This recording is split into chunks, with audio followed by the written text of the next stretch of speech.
ಹಿಂದಿನ ನಾಟೋ ಎಪಿಸೋಡ್ 8ರಲ್ಲಿ ನಾವೇನು ನೋಡಿದ್ವಿ ಅಂದರೆ ಜಾಬುಜಾ ವಾಟರ್ ಪ್ರಿಸನ್ ಜೂಟ್ಸನ್ನ ಯೂಸ್ ಮಾಡಿ ಕಕಾಸಿನ ಬಂಧಿಸಿರ್ತಾನೆ. ಇದರಿಂದ ಎಲ್ಲರೂ ಭಯ ಪಡ್ತಾರೆ. ಆದರೆ ಸಾಸ್ಕೆಗೆ ಕಕಾಸಿ ಇಲ್ದೇ ಇವರೆಲ್ಲ ಉಳಿಯೋದಿಲ್ಲ ಅಂತ ಗೊತ್ತು. ಸೊ ಅದಕ್ಕೆ ಅವನು ಏನು ಮಾಡ್ತಾನೆ ಅಂದರೆ ಕಕಾಸಿನ ಸೇವ್ ಮಾಡೋಕ್ಕೆ ಹೋಗ್ತಾನೆ. ಆದರೆ ಅದು ಸಾಧ್ಯ ಆಗೋದಿಲ್ಲ. ನಂತರ ನಾಟೋ ಒಂದು ಪ್ಲ್ಯಾನ್ ಮಾಡಿ ಜಾಬುಜಾನ ಹಿಂದೆ ಹೋಗಿ ಒಂದು ಕುಣಾಯನ ಎಸಿತಾನೆ. ಮುಂದೇನಾಯಿತು ಅಂತ ಈ ವಿಡಿಯೋದಲ್ಲಿ ನೋಡೋಣ. ಹಾಯ್ ಎಲ್ರಿಗೂ ನಮಸ್ತೆ, ನಾನು ನಿಮ್ಮ ಕನ್ನಡ ಎನ್ನುವರ್ಸ್ಗೆ ಎಲ್ರಿಗೂ ನನ್ನ ಯೂಟ್ಯೂಬ್ ಚಾನಲ್ಗೆ ಸ್ವಾಗತ. ಬನ್ನಿ ವಿಡಿಯೋ ಶುರು ಮಾಡೋಣ. ನಾಟೋ ಎಪಿಸೋಡ್ 9ರ ಮೊದಲನೇ ಸೀನ್ನಲ್ಲಿ ನಮಗೆ ತೋರಿಸ್ತಾರೆ. ನಾಟೋ ಎಸೆದ ಕುಣಾಯ್ ಜಾಬುಜಾ ಕಡೆಗೆ ಹೋಗ್ತಾ ಇರುತ್ತೆ. ಅದರಿಂದ ಸೇವ್ ಆಗೋಕ್ಕೆ ಜಾಬುಜಾ ಕಕಾಸಿನ ಬಿಟ್ಟು ದೂರ ಜಿಗಿತಾನೆ. ಆದರೂ ಸಹ ಅವನಿಗೆ ಸ್ವಲ್ಪ ಗಾಯ ಆಗುತ್ತೆ. ಹಾಗೆಯೇ ಜಾಬುಜಾನ ವಾಟರ್ ಗ್ಲೋನ್ ಕೂಡ ನಾಶ ಆಗುತ್ತೆ. ಇದರಿಂದ ಜಾಬುಜಾ ಸಿಟ್ಟಾಗ್ತಾನೆ. ಹಾಗೆಯೇ ಸಿಟ್ಟಿನಿಂದ ತನ್ನ ಹತ್ರ ಇರೋ ಒಂದು ಕುಣಾಯಿನಿಂದ ನಾಟೋ ಮೇಲೆ ಅಟ್ಯಾಕ್ ಮಾಡೋಕೆ ಹೋಗ್ತಾನೆ. ಆದರೆ ಕಕಾಸಿ ಅದನ್ನು ತಡಿತಾನೆ. ಇದನ್ನು ನೋಡಿ ಜಾಬುಜಾ ಶಾಕ್ ಆದರೆ ಸಾಕುರಾ ಖುಷಿ ಆಗ್ತಾಳೆ. ನಂತರ ಕಕಾಸಿ ನಾಟೋಗೆ ನಿನ್ನ ಪ್ಲಾನ್ ತುಂಬ ಚೆನ್ನಾಗಿತ್ತು, ಹಾಗೆಯೇ ನೀನು ನಿಜವಾಗ್ಲೂ ಬೆಳೆದಿದ್ಯಾ ಅಂತ ಹೇಳ್ತಾನೆ. ಇದನ್ನು ಕೇಳಿ ನಾಟೋ ತುಂಬ ಖುಷಿ ಆಗ್ತಾನೆ. ಹಾಗೆಯೇ ಮುಂದುವರೆದು ಹೇಳ್ತಾನೆ, ನನಗೆ ಗೊತ್ತಿತ್ತು ನನ್ನ ಶಾಡೋ ಕ್ಲೋನ್ನಿಂದ ಅವನನ್ನು ಸೋಲಿಸೋಕೆ ಆಗಲ್ಲ ಅಂತ. ಅದಕ್ಕೋಸ್ಕರನೇ ನಾನು ಶಾಡೋ ಕ್ಲೋನ್ಗಳನ್ನ ನಾನು ಕೇವಲ ಅವನ ಜ್ಞಾನ ತಪ್ಪಿಸೋಕೆ ಮಾತ್ರ ಬಳಸಿದ್ದೆ.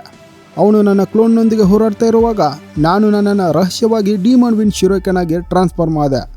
ನಾನು ಯಾವಾಗ ಆ ಶಿರೋಕನ್ನ ಸಾಸ್ಕೆ ಕಡೆ ಎಸೆದ್ನೋ ಅದನ್ನು ಹಿಡಿದು ಸಾಸ್ಕೆ ಕೂಡ ಗೊತ್ತಾಯಿತು ಅದು ನಾನಂತ. ಸೊ ಅದಕ್ಕೆ ಅವನು ತನ್ನ ಸುತ್ತ ಒಂದು ಬಾರಿ ಸುತ್ತ ಹಾಕಿ ತನ್ನ ಒಂದು ಶೂರಿಕನ್ನ ತೆಗೆದು ಎರಡನ್ನು ಸೇರಿಸಿ ಎಸೆದ. ಅಲ್ಲಿ 2 ಶೂರಿಕನ್ ಇದ್ವು.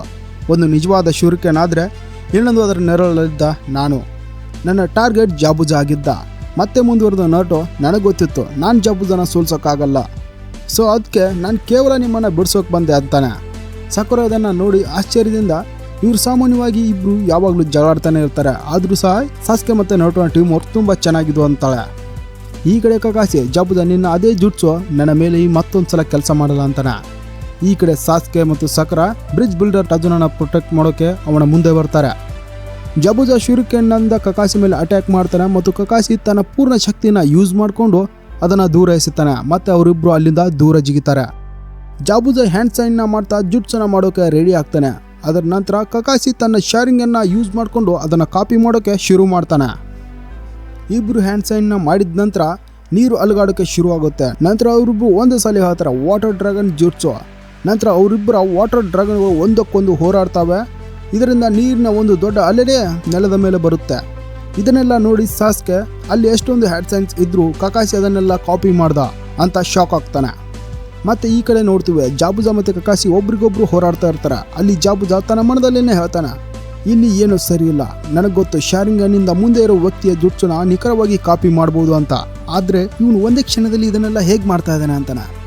ನಂತರ ನಮಗೆ ಒಬ್ಬ ವ್ಯಕ್ತಿನ ತೋರಿಸ್ತಾರೆ. ಈ ವ್ಯಕ್ತಿ ಅವರನ್ನು ಮರೆಯಲ್ಲಿ ನಿಂತು ನೋಡ್ತಾ ಇರ್ತಾನೆ. ಇದರ ನಂತರ ಜಾಬುಜಾ ಮತ್ತೆ ಯಾವುದೋ ಜುಟ್ಸನ್ನ ಮಾಡೋಕೆ ತನ್ನ ಒಂದು ಕೈನ ಮೇಲೆ ಹತ್ತಾನೆ. ಆದರೆ ಕಕಾಸಿ ಕೂಡ ಅದೇ ಕ್ಷಣದಲ್ಲಿ ಹಾಗೆ ಮಾಡಿದ್ದನ್ನು ನೋಡಿ ಶಾಕ್ ಆಗ್ತಾನೆ.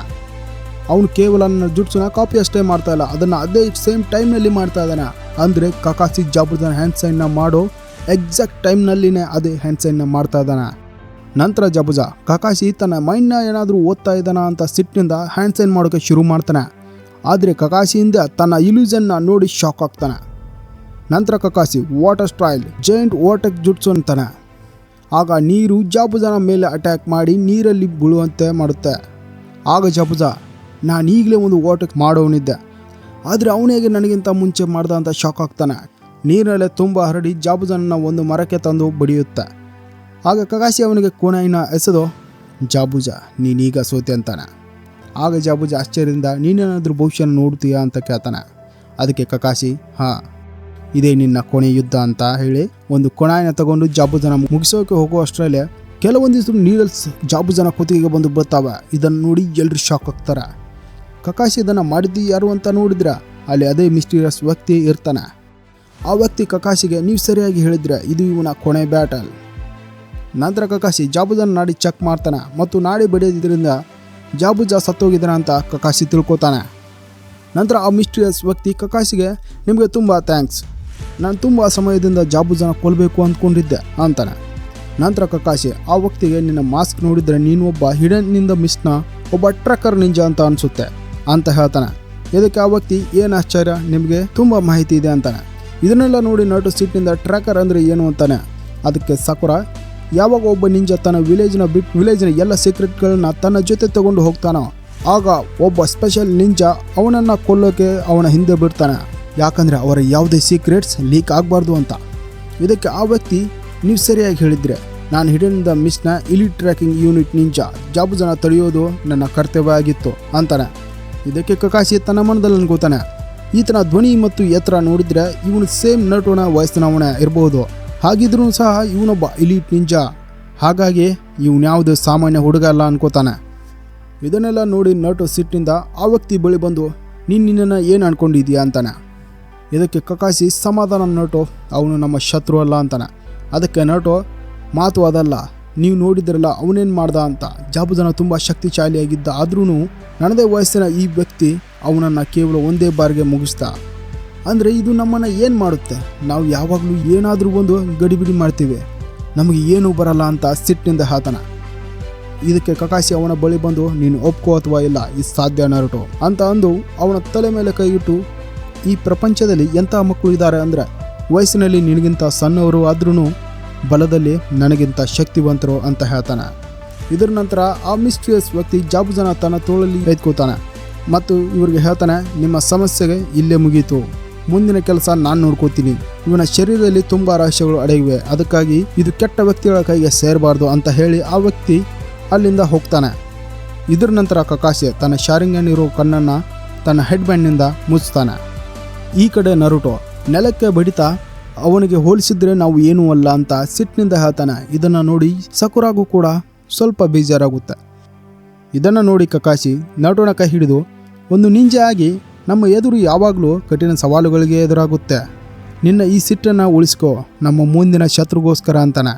ಇದನ್ನು ಕೇಳಿ ನರುಟೋ ಶಾಂತವಾಗ್ತಾನೆ.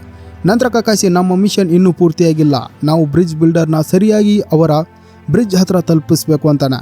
ಇದಕ್ಕೆ ಟಜುನ, ನನ್ನ ಕ್ಷಮಿಸಿ, ನನ್ನಿಂದ ನಿಮಗೆ ಇಷ್ಟೊಂದು ತೊಂದರೆ ಆಯಿತು, ಆದರೆ ಈಗ ನೀವೆಲ್ಲ ನನ್ನ ಮನೆಯಲ್ಲಿ ವಿಶ್ರಾಂತಿ ಪಡಿಬೋದು ಅಂತಾನೆ. ಕಕಾಶಿ ಇದಕ್ಕೆ ಸರಿ ನಡೆಯೋಣ ಅಂತ ಹೇಳ್ತಾನೆ. ಆದರೆ ಕಕಾಶಿ ಇದ್ದಕ್ಕಿದ್ದಂತೆ ನೆಲದ ಮೇಲೆ ಅಲ್ಲೇ ಬೀಳ್ತಾನೆ.